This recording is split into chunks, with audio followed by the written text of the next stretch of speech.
Happy holidays, everybody. I hope that you have all had a Merry Christmas, and fingers crossed Omicron won't completely ruin the next year. Ha ha ha ha ha. Anywho, I thought in the spirit of the season I would do a little video talking about all the Christmas-themed movies that I watched this month.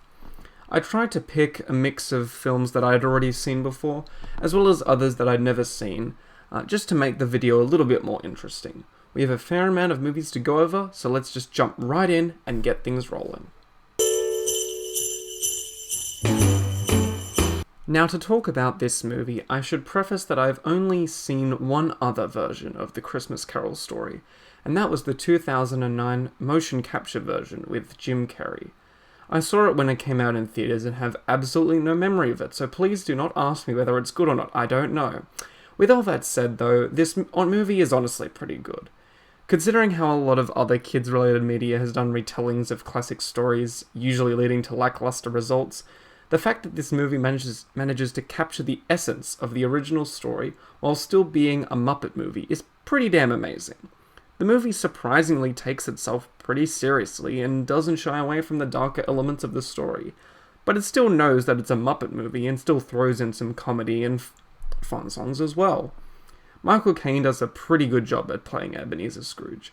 He sells the grumpy and stubborn nature of the character, and his transition into being more jovial and upbeat isn't half bad. His singing voice is also not terrible and tolerable to listen to, unlike some other actors. It used to be so nice, it used to be so good. Granted, this movie isn't perfect or anything. Not all of the jokes are bangers, the songs are good, but nothing amazing. And not every dramatic moment hits a bullseye, but honestly, this movie is charming and enjoyable enough that I still like it, and wouldn't mind watching it again sometime in the near future. 7 out of 10. On face value, The Santa Claus is pretty standard as a kid's film goes.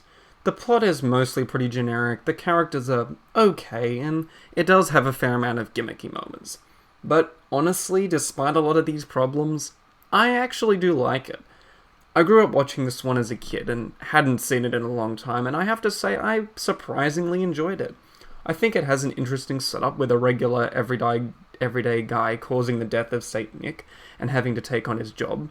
The Santa Village looks cool and has some creativity to it, and I like the fact that the story's told over a long passage of time.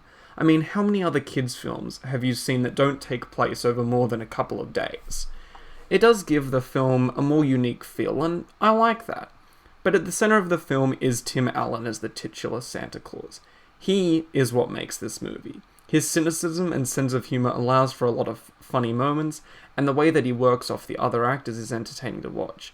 He also really sells his transformation into the role of Father Christmas as well. This was his first leading role in a film, and you can see why he went on to become a major success.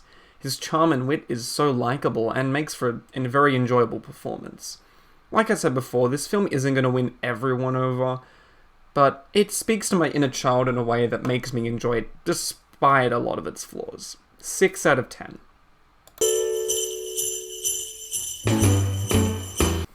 Arthur Christmas isn't really a household name when it comes to Christmas classics, and I don't hear that many people talk about it.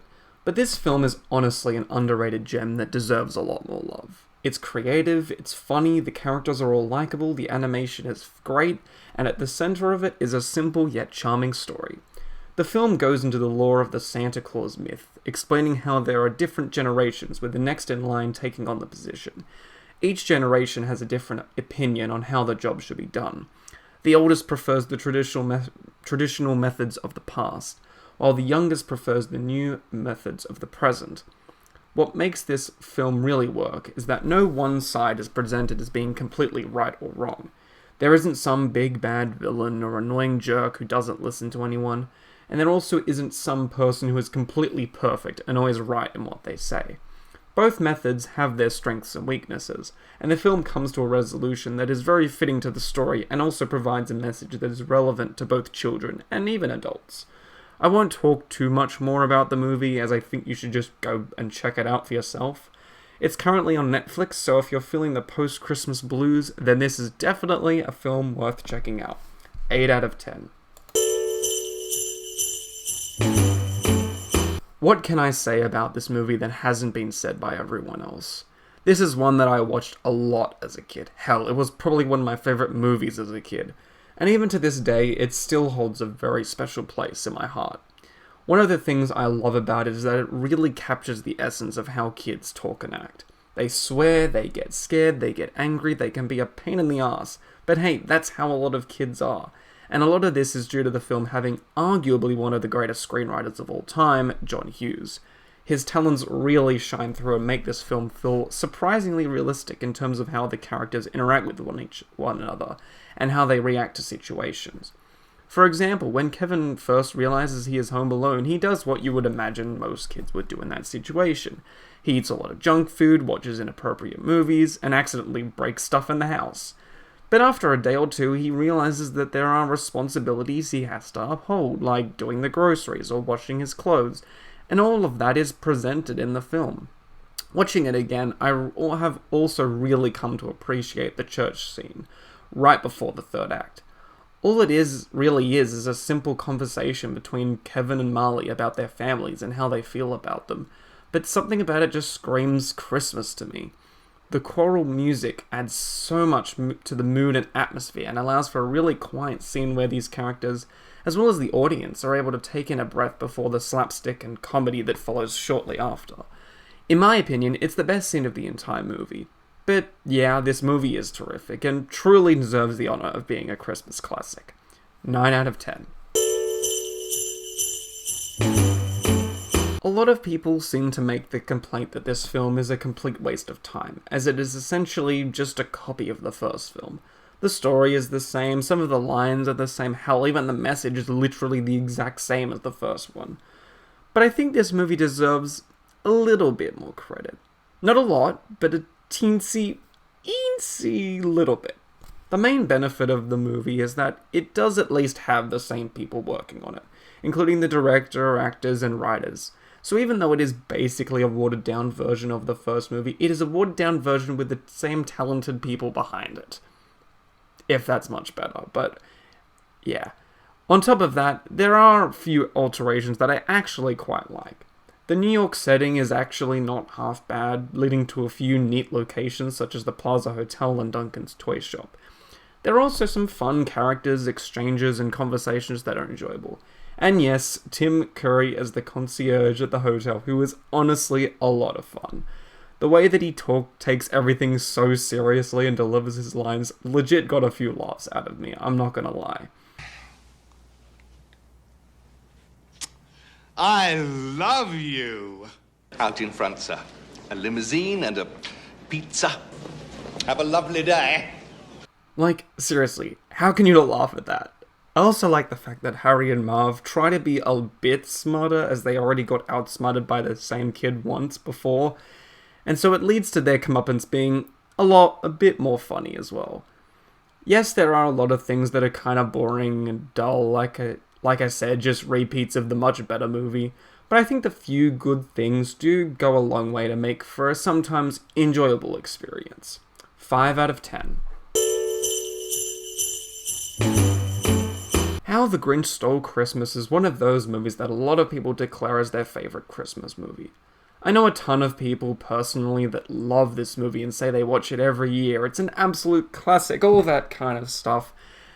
And I'm not gonna lie, I really did not like this one at all. I found it to be genuinely painful to watch at times, very juvenile, and really not that funny.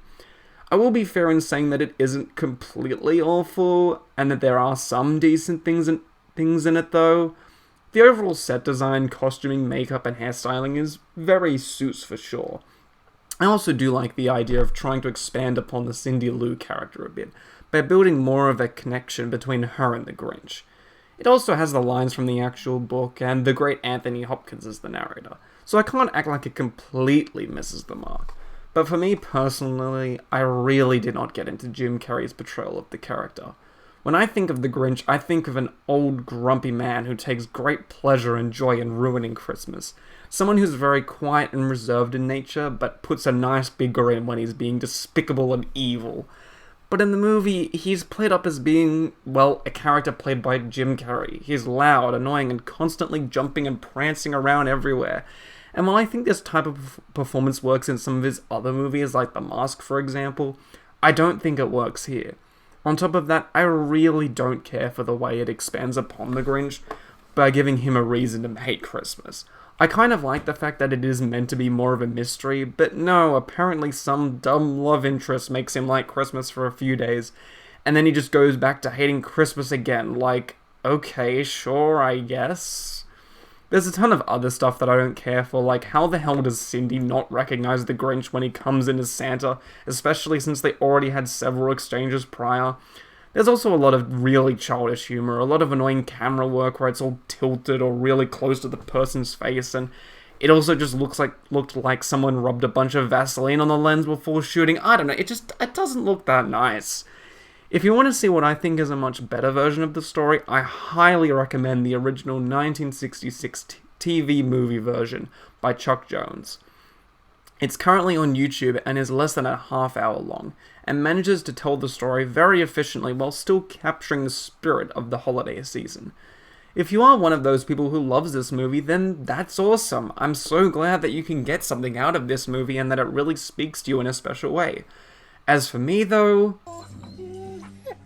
But it's an experience that I've always longed for. Kiss me, you fool! Oh, it's disgusting! 3 out of 10. Yep, the film that many declare as one of the greatest, if not the greatest Christmas movie of all time. Practically every movie critic in the world adores this movie and sings its praises as an absolute masterpiece of filmmaking. And while I hate sounding cliche and jumping on the bandwagon, even I can't deny that this movie is something really special. What makes this film such a captivating and engaging story is its relatability. George Bailey has all these aspirations about leaving his hometown to travel the world or build tall skyscrapers, change the world in a way that satisfies his inner desires. And yet every time it looks like he's about to fulfill his dream, life gets in the way. Whether it be family, money, his business, something stops him from pursuing what he really wants to do. It's something that anybody of any age at any time can relate to. Hell, I know for myself that I've gone through this type of situation before, and chances are it probably won't be the last time. We all know how devastating this can be and how it can really make us feel like a lesser version of ourselves, that we aren't being the people that we really want to be. But the film shows that no matter what path you take, you can still achieve great things. You can still have a huge impact on the people around you and still find a way to reach your goals. In a world where we constantly focus on trying to be the ideal version of ourselves, this film shows the importance of remembering the steps you've already taken and the improvements you've already made. It may be 75 years old, but its message is just as poignant and relevant as it was back then. Throw in a fantastic cast, a great director, and you have yourself one of the most beloved holiday films of all time. 9 out of 10. Well, that's a wrap. Overall, I think that this Christmas movie marathon was a success. Most of the movies were pretty good, with only one that I genuinely did not like, and I also got to discover some new Christmas specials that I will certainly return to sometime in the near future. Enjoy the rest of your holidays and have a happy new year.